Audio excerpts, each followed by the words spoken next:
Minimum 3 થી 4 પેશન્ટની angioplasty કરી છે. એન્જિયોપ્લાસ્ટી જેમની એજ એટલીસ્ટ 35-36 યર્સ હશે.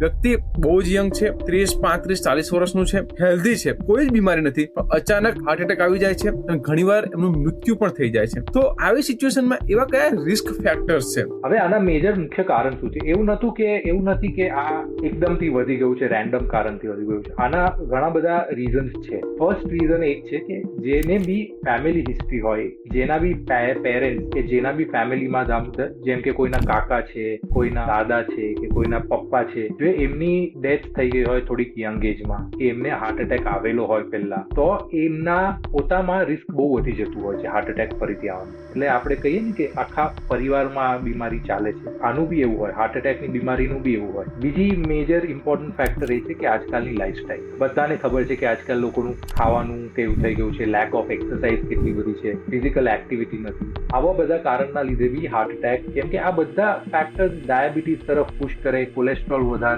બ્લડ પ્રેશર વધારે, જે બધા હાર્ટના રિસ્ક ફેક્ટર્સ છે. એટલે આ લાઈફસ્ટાઈલ બધું હાર્ટને પુશ કરે છે હાર્ટ એટેક તરફ.